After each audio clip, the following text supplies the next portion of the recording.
Hello, boys and girls. Today we're going to read to you a special Halloween book together. We are going to read Flat Stanley and the Haunted House. Stanley can't wait for the Halloween party at school, but when a bully picks on his friend, Stanley saves the day in no time flat. All right. Stanley Lamb Chop lived with his mother, his father, and his little brother Arthur. Stanley was 4 feet tall, about a foot wide, and half an inch thick. He had been flat ever since a bulletin board fell on him.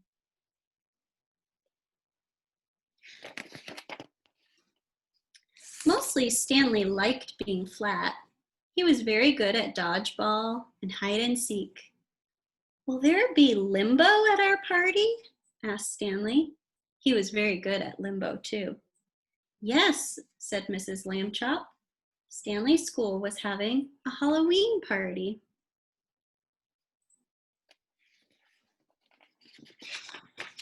"I want to see the haunted house," said Arthur. "I hope it's really scary." "Not too scary," said his mother. "There will be small children at the party." Mrs. Lambchop zipped up Arthur's monster costume. She had sewn it herself. "Perfect," she said. "Scary, but not too scary."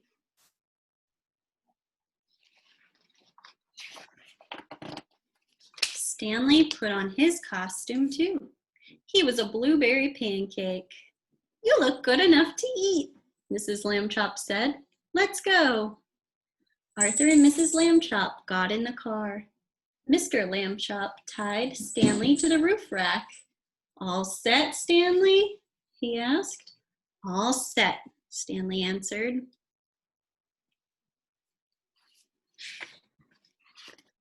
The school gym was full of pirates and witches and fairies. "Hey, look," Arthur said. "Hay is for horses, Arthur," Mrs. Lambchop told him. "I know," said Arthur. "Look, a horse trotted by." "Oh," said Mrs. Lambchop.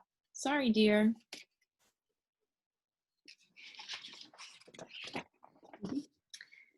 "There's the haunted house," Arthur said to Stanley. They stood in line behind the horse. "What a clever costume," the horse's mother said to Stanley. "You look as flat as a pancake." At last their turn came. "Come on," said Stanley. The boys stepped inside. "Boo!" yelled a ghost. Arthur said the ghost sneakers looked like Coach Bart's. A werewolf howled. Then it sneezed. "Bless you," said the ghost politely to the werewolf. "This isn't scary at all," Stanley said. "Let's get out of here, Arthur."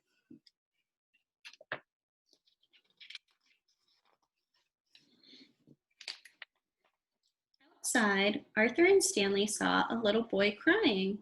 It was their neighbor, Martin Tibbs. "What's wrong?" asked Stanley. "Did the haunted house scare you?" "No," Martin sniffled. Martin told them that a bully had stolen his giant candy corn. "It was my prize for winning the limbo contest," he said sadly. "I missed the limbo contest? Rats," said Stanley. Oh. "Where did the mean kid go?" asked Arthur. Martin pointed across the gym. An older boy leaned against the wall. Next to him was the candy corn. "That's one big candy corn," said Arthur. "That's one big kid."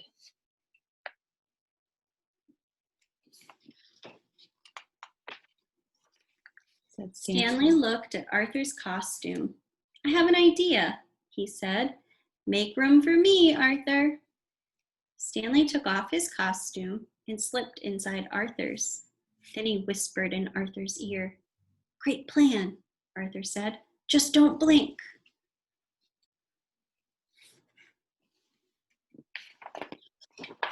Arthur walked over to the big kid. Stanley didn't blink.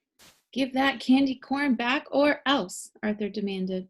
"Or else what?" said the bully. I'll tell everyone that you're scared of me, said Arthur. The kid stood up tall. He stepped right in front of Arthur and Stanley. Stanley still didn't blink.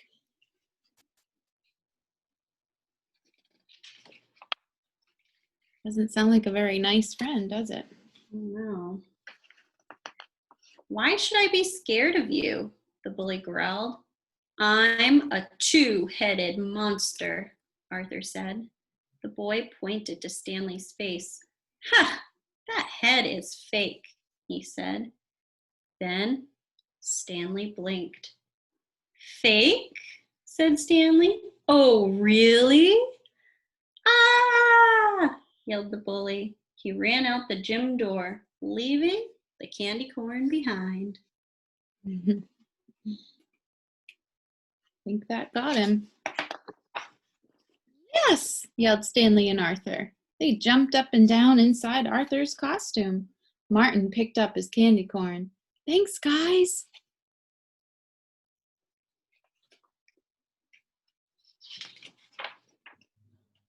Uh-oh, said Arthur.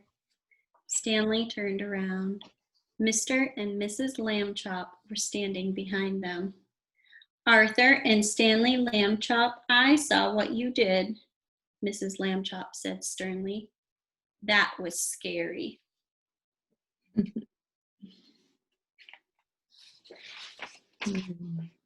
Then Mrs. Lambchop smiled. Too scary.